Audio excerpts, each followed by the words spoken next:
community that is intentional about self-care, or if you're just starting your journey and you're looking for suggestions and tips, you found the right place. Welcome to Ayana B TV. I'm your host, Ayana B. We will talk to experts and everyday people with everyday lives living their best self-care journey. So if you can relate, stay tuned. Hello, everybody. We are here with Dr. Tonya Martin, and I'm going to read from over here because I want to make sure and get her bio correct. So Dr. Tonya Martin has a doctorate in clinical forensic psychology. She has 10 years of total experience, which includes her doctoral program and supervision. She has worked with children, adolescents, and adults across various settings, both in private practice and forensic correctional settings. She's done workshops, presentations, seminars. She's done it with parents in schools, talking about cyberbullying and making sure your child can be safe online, legal professionals, and law enforcement. And she was also an adjunct professor, at Prairie View A&M University, where she taught cognitive assessment and personality assessment. So if there is anybody who understands the mind, it is Dr. Tonya Martin. Thank you so much, Dr. Martin, for meeting with us today. We are so glad to have you. Absolutely. I am excited to be here. Wonderful. So we are talking about our self-care journey. And as you know, I am being intentional about starting mine. And I know there's plenty of other people out there who are at the same place. So tell me, why is it important for us to be intentional about our self-care? Self-care is so important for a lot of different reasons, but one of the main reasons why it's very important to be intentional about self-care is because if you are not taking care of yourself, then there's no way that you can take care of others who you love and who, depend on you. And not only that, but self-care is also very important to your overall mental health. So it's very important. I think that sometimes, people kind of get not caught up, but sometimes we focus so much on kind of the moderate or even serious mental illnesses. And we forget that even just engaging in our self-care really helps us to maintain our overall well-being. And so that is very, very important, and to really be intentional about our self-care. Okay. So tell me, what are the benefits of being intentional about our self-care? So I want to know, what's the benefit for us as the individual, and then the benefit for others around us? Let's say our family members, let's say our job, our work environment, let's say our children or our friends. Tell us, what are the benefits of self-care? Sure, absolutely. So for us in particular, for the individual, being intentional about self-care really helps to decrease that stress. And I think that sometimes people forget just how impactful stress can be on the body. So when an individual feels stressed, it really impacts different parts of your body. So think about, like the last time that you felt really stressed, you probably felt headaches. You might have even felt a stomach ache.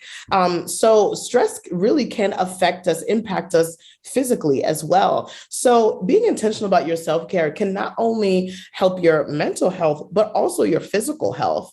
Because that, of course, I don't think anybody would disagree that both of those things are very important, right?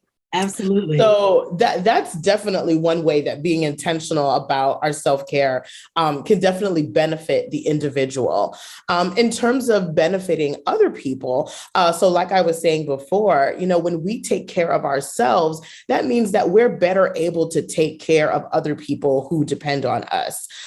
So, for mothers, for example, mothers or fathers, who have children, if you don't take care of yourself, then how are you going to be able to really take care of your child and really be present for your child as well? And it's the same for clinicians. If we don't take care of ourselves, especially clinicians who work with clients, who do therapy with clients all day, if we are burnt out and not taking taking care of ourselves, then there's no way that we can impart to our clients what we need to and be there and be present for our clients. And so you can think of it as that you're really doing the people who depend on you and love you a disservice if you don't take care of yourself, because you're just not able to be there and to show up as full and as much as you can and you probably want to be. Wow, that's very important. Like how you let me follow up on that just a little bit. Sure. When it comes to your work, whether you work for yourself or you work for someone else, how important is it for us to take care of ourselves? How does that affect the work that we do every day? So if we so if you work for yourselves, or even if you're working for somebody else, like how important is it for you? So it's very important. So, I have a lot of friends like myself. I work at a private practice, and I also, that's my contract job. And I also work full-time for an agency. I have friends who they have their own practice and work full-time at an agency. And then I have friends who only have their private practice. And I think in both settings, it's really important, because the interesting thing is that, let's say if you work at an agency, all of my friends, no matter the setting that you work in, whether it's forensic work like myself or whether it's private practice, they always say that what burns you out, it's 99% of the time, it's never the clients. It's always the stress from the agency, or kind of just responsibilities that come along with the work. So if you're just not taking care of yourself and making sure that you are doing those things that help to kind of regulate that stress for yourself, then number one, you're not able to even keep up with the responsibilities that you have as an employee or as a private practitioner. And then again, like I said, you're really just not able to provide all the things that your clients need. So again, that's where you see, like, you're not only doing your clients a disservice, but you're also doing yourself a disservice. I'll give you an example. I just went through a very stressful time at the agency that I was working for. And there were just constant weeks where myself and other staff persons were very stressed by the work environment. It became actually a hostile work environment. And we became so not only distracted, but just so stressed about it that we couldn't focus on our work. And we also would distract ourselves because we were always going into each other's offices and talking about what are we going to do about this. So that's kind of a way that, even the work environment can really kind of contribute to that.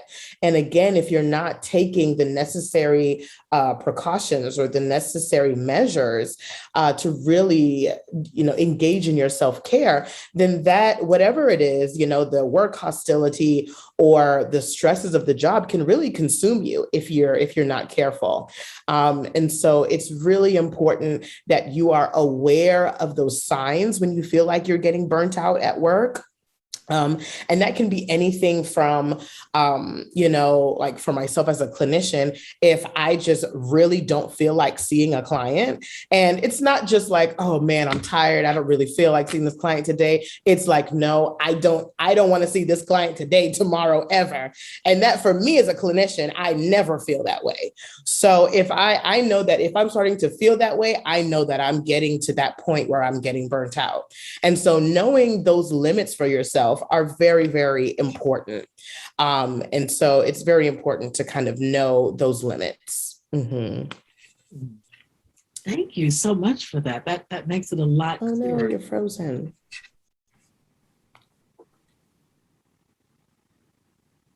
Can you still hear me? We'll cut this out.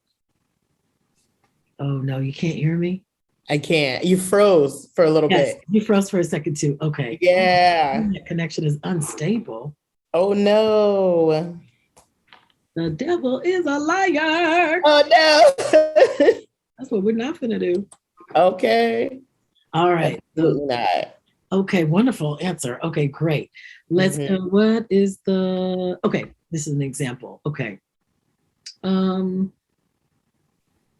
So, Dr. Martin, those of us who are just starting to be intentional about our self care, can you give us three small things we can start doing? Because sometimes when you add something to your routine, it can become overwhelming and then you just don't do it anymore. For example, exercise sometimes try something Mm-hmm. too hard. So, can you Mm-hmm. give us three things that we can start doing to help Yeah. us with our self care? That's a really good question. And I oftentimes hear that from individuals. They say that I just don't have any time to fit in, self-care. And I think it's because of the way that sometimes self-care is viewed. Sometimes it's viewed as a very selfish act or behavior. If you kind of shift that perspective and see it as a necessary part of your daily living, then you'll kind of see it as a very different thing, right? So what I tell people usually is that see if you can put things into your regular schedule, right? So let's say if you always go to the grocery store on Thursdays or something, right? Let's say you decide to keep that, but instead of taking your children, right? Maybe you can kind of rearrange or arrange some way to maybe leave the kids at home with dad or leave the kids, with someone. So that way you kind of get a little alone time. Because I know one thing that sometimes new moms especially feel that they don't have any times for themselves, right? And then they experience mom guilt, right?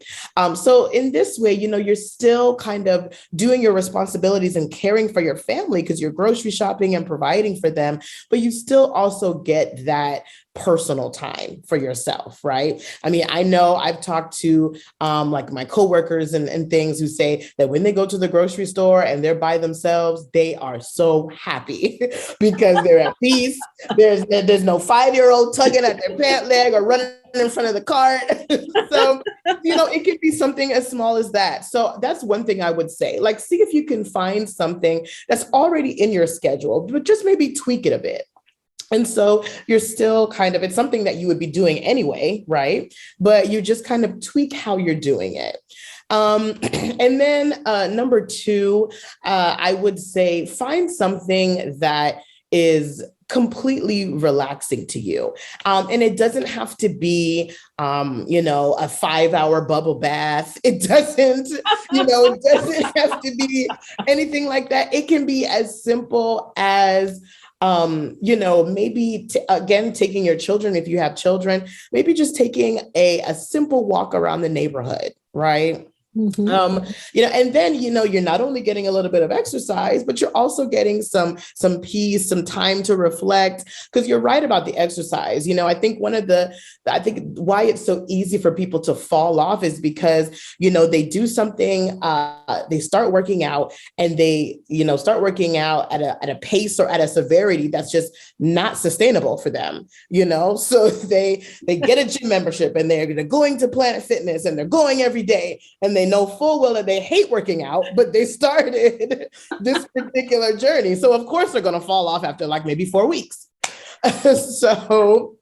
So again, find something that's relaxing to you, but doable. That's the second thing I would say. Find something that's relaxing and doable. And the third thing I would say is let people who are in your inner circle, let them know that you are going to be implementing, this self-care, and create those boundaries. Don't be afraid to create those boundaries. Sometimes, honestly, the boundary in and of itself can be self-care.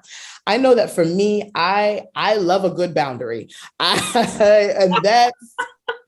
And that's not just me being a clinician. Me and my personality, a good boundary is healthy. Let me tell you something. So mm-hmm. I know Dr. Martin in real life. Mm-hmm. He understands boundaries. Absolutely. Very well. Absolutely. And a good boundary is healthy until it's not, right? So, and everything can be healthy until it's not. So you have to be careful as well with boundaries. But even just, kind of for me, one of my boundaries is that when I come home after, a day full of clients, like I just need at least an hour to myself, whether that's cooking, whether that's watching my shows, whatever that is. And that means I don't accept phone calls. That means I won't text certain people. And that's just my boundary. And that's what I need to kind of replenish myself, right? So I would say the third thing is kind of set those boundaries and let people, people who are in your circle, let them know, that you are going to be implementing these things for your self-care. Because number one, if they do know, then they can also kind of help you out in terms of things for your self-care. But then also they won't get offended when you start putting up those boundaries, right? They'll know that, oh, well, Dr. Martin, she just doesn't care about me anymore because she's not texting me back after 5 minutes. That's no. It's just that I need my time. That's all. So those are kind of the three things that I would say, try and maybe fit something into your schedule that you already have. I would say find something relaxing but doable. And I would also say, let people in your inner circle know about your self-care, and don't be afraid to use those boundaries when you're making making those new routines for your self-care. Mm-hmm. I was writing my note. Yeah. We're talking. Let me just say, I love the part that you said that with self-care, sometimes we define it as a selfish act, but really it's a necessary part of daily living. I'm going to remember that. So we're going to get a little bit personal, just a little bit. All right, here we go. Dr. Martin, you've told us all these wonderful ways and all these wonderful things about self-care. So have you always been intentional about your self-care? Absolutely not. Absolutely not. And I say that as a person who now is very devoted to my self-care. I was not. So I grew up, in a very traditional Caribbean family. And my parents, my entire family essentially is Jamaican. And so I grew up with a traditional Jamaican mother who worked, maybe sleep at night, and then you continue the next day and work. So I grew up thinking that, if you sit down and take a breather and relax, that you're wasting time and you're wasting your life. And then I went to grad school and I was like, oh, everybody doesn't work themselves to death and then just maybe take a few breaths and then just continue working to death some more. So I was not always intentional about my self-care. And then even when I did learn about it in graduate school, it was still a little hard for me to kind of set that routine because I still had those thoughts of, well, I mean, I have downtime, but does that mean I have to relax that? But I'm not doing anything. I'm not putting forth anything good for the world. I have not.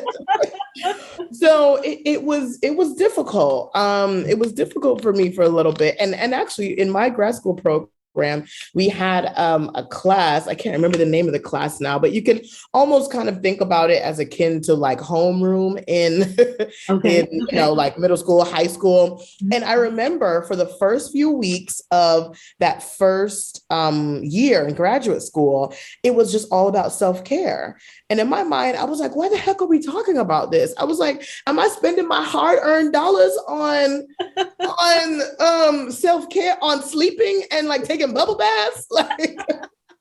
But once again, shifting that perspective, right? Once I learned that, that it's so much more than that, I was like, oh, this is actually something that everyone should be doing. And so once I kind of got that ingrained in my mind, then I was able to kind of make sure that I'm doing intentional and specific things to kind of have my self-care. Mm-hmm. So, Dr. Martin, since you have been intentional about your self-care and you understand boundaries and all of that, tell us, what will you add to your self-care this year? Oh my goodness, that's actually a really good question, and one that I have not thought of.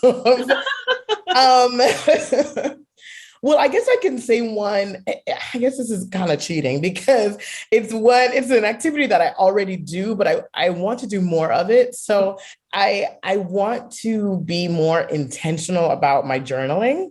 So I do journal, but I don't do it as nearly as much as I want to or I need to. So I think I definitely will want to be more intentional about that. And also just another fun thing, I really want to, with COVID, everything like kind of just messed up, if you getting massages and spa days, but one day when we are free from the COVID devil, I would really like to get massages consistently again, because prior to COVID, I would go like once a month to get a massage. And, at first, and I guess, I don't know what you want to call this, whatever kind of guilt you want to call it. At first, I really wrestled with doing that, like getting a membership and, doing it consistently. Cause I was just like, man, are people going to see me as like bougie, as like getting, but then I realized, I don't really care how people see me. And this is for the betterment of me and my mental health. So I'm going to do it. And I also, experienced like some different back pains as well. So it was also, for a physical kind of benefit. But I would like to kind of get more into, again, kind of consistently getting massages and just doing something to really focus that relaxation. Because I actually and I think it's because from my mom, I have a very hard time relaxing. So even when I am like just sitting at my desk, and let's say if I'm like writing a report or writing progress notes, very low stress kind of activity, not anything much, my mind is still going 1,000 miles a minute. So because of that, it is still very hard for me to relax, because even if I am working on reports or something, I'm thinking about the person, whoever report I'm working on, I'm thinking about them psychologically. I'm thinking about them, on a daily basis, in terms of like what their daily life looks like, so I can incorporate that into the report. So my mind is still like racing, and that typically is not considered, an absolute state of relaxation. So having that focused time to just let my mind go blank is really important for me. And so I definitely would like to, I think I actually, I gave you two options, but I would like to do the journaling more, be more intentional about my journaling. And then let's see, I don't know what COVID is going to bring this next year, but maybe if I can, I would like to do my massages or get my massages more consistently again. Mm-hmm. So I have a few more questions that are a little bit personal. So right. The first thing that comes to your mind, just answer and we'll just see what your answer is. Oh Lord, I'm always scared of these because you know my mouth, Ayana. I get inappropriate. Okay, here we go. Woo! Nothing too bad, I promise. All right. All right, nothing too bad. All right. What is your favorite color? Red. Has that always been your favorite color, like when you were a kid, or did it change? No, and actually, I'm very surprised I just said that. I'm very surprised I just told you red. That's the funny part. Tell me why. Because usually I tend to gravitate towards like the purples, like the jewel tones. So the purples, the emerald greens, that kind of thing. I'm very surprised I told you red. Interesting. What was your favorite color as a kid? Oh, my favorite color as a kid was like brown or some I know. And like, well, I know you know me. You know that I love like colors and see like very pigmented colors. That's where I live. Yes. And yeah, when I was younger, I like brown and black. I don't know what was going on with me. I'm not sure. I know, even like green like this, I would never wear a green like this when I was younger, ever. I would never wear it. I know, but now I'm very much into color. I don't know what it was. Very nice. Well, hey, we'll take all the color. All right. Favorite place that you have vacationed and you want to go back? Ooh, that's a tough one. Wait, because I have a favorite place that I vacation, but I don't know if I want to go back. That's the funny thing. I know. So, oh, wow. My favorite place that I vacation was Dubai. Okay. That's where I went for my 30th birthday. And I absolutely loved everything about that trip. The only reason I say that I don't know if I'd want to go back is because the people that I went with also made it the best trip ever. So that's the only reason. Now, obviously, the city is beautiful, it's amazing. But I feel like if I were to go back and if it's not the same experience, I'd be mad. But another place that I would, I guess the second best place or place that I vacationed and I would go back would be Trinidad. That's where yes. Yeah.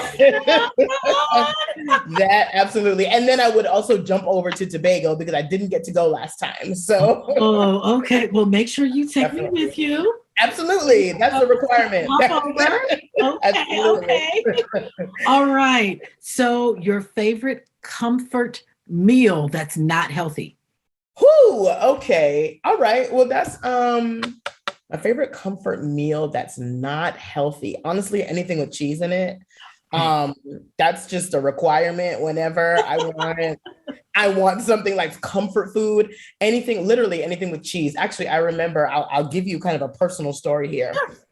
I was going through a really tough time, like maybe like earlier this year. I was going through a tough time at work. Personally, I had a lot of things going on, and every single day for lunch, I would either, no matter where I was going, whether it was Panera Bread or wherever, I would get the cheesiest item on the menu. I would get Panera Bread has the mac and cheese. Don't sleep on Panera Bread's mac and cheese. That thing is creamy and it's cheesy, and the noodles be sitting right in there. So anything with cheese and anything with like soft, gooey cheese. So like mac and cheese, that's like, yeah, that's probably my comfort food that I gravitate towards, like when I need comfort. Mm-hmm. Okay. So what is your favorite healthy meal?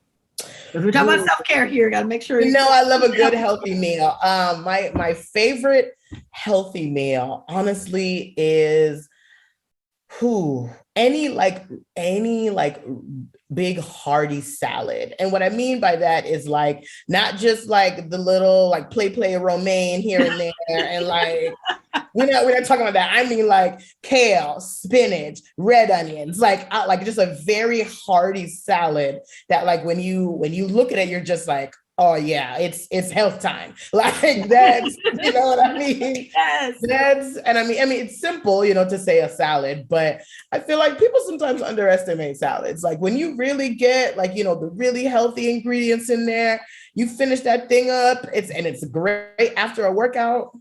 Yeah, that's probably like a really hearty, like very healthy salad. That's probably my favorite meal. I agree. Mm-hmm. I like healthy salad. Yes, I like a good salad. So I want you to imagine you're at the end of a very stressful day. All right. What body care, skincare item do you gravitate towards to help yourself? Oh my gosh, I love this question. Yes. Okay. Body care, skincare, anything exfoliating, actually. You kind of just physically just take the stress and the dirt and the nastiness away, right? Anything exfoliating for the whole body and your face as well. Skincare, I love a good serum. Okay. I love a good mask. Okay. So after I come home, wash my face and things like that, I have like various serums. So I may wash my face and I may use like a particular mask, like a sheet mask. Like some of them like will say right on there, like, mattifying or blemish protecting or whatever it is. So I'll put that on and I'll leave that on for like 15 minutes. and then I'll use my serum. And then I guess this is almost kind of like giving myself like my own facial, if you will. But like I'll take the serum, I'll put on my moisturizer, of course, and then I'll do the serum and I'll just kind of massage my face a little bit, and I kind of do it without thinking. Now that I'm actually thinking about it, I haven't even noticed that I do it until just now. Like I just will massage my face and kind of massage the stress away almost. So I have random serums that I bought at Marshall's. I have J-Lo serum that I got as my little points from Sephora. And I actually really like. So that one, I really like it. Anything Tatcha. Yes. I don't know. Tatcha, the creator of Tatcha, is a witch because I put that thing on my skin and I just feel like I'm a new woman. I just feel like nobody can tell or do anything to me. So there's certainly, some different body care, skincare stuff that I like. Yeah. Wonderful. All right. So last question. Oh man, already? It's been so much fun. I don't want to say After your long, stressful day, think about all the long, stressful days you've had over the past few years. Mm-hmm. What's the one thing you gravitate towards that you do? Like you come home and you're like, I had the most stressful day, and this is what you do the most when you get home. Oh man. That's a good one. What I do the most is that I watch my shows. I watch my shows. That's probably what I do the most. I get a good meal, whether I buy it or click it, and I watch my TV shows. And this is the thing. I don't know if maybe it's because like I grew up kind of a lot as like an only child because my brother is 14 years older than me. So a lot of our childhoods were lived apart. And so like I get like attached to the characters in my television shows. So like me, like kind of just, and I know it's a method of dissociating, like kind of stepping into that world of the show and basically forgetting what's going on in real life. And that also is safe and protective to yourself as well, to a point. So I just kind of step into the world of my shows and it makes me really happy, when I have a stressful day. So, or sometimes I'll watch a show that I know I love. So you know this, Ayana, that I love The Office. I've watched The Office more times than anyone can count. And I will die on that hill. I don't care. And I will continue to watch The Office. And one of the reasons is because like it gives me just genuine entertainment and joy. And that's like, even though I know the plot, I know the lines, I know all of that, but it still brings me entertainment and joy. And so that's probably what I do the most of when I like after, especially if it's like on a weekday. Now, and another thing that I will say is very important for me are my friendships are very important to me. So because I didn't grow up with a lot of siblings and me and my brother are so far apart in age, my friends are like my family. So, and you know this as well, Ayana, like if I basically call you my friend, we're not just associates. Like you're my friend. You can call me at 2 a.m. in the morning and you can tell me that you need me come down to the Mexico border and that we need to do whatever. And I'm like, all right, well, just give me some time. I'm gonna put on my clothes and we riding.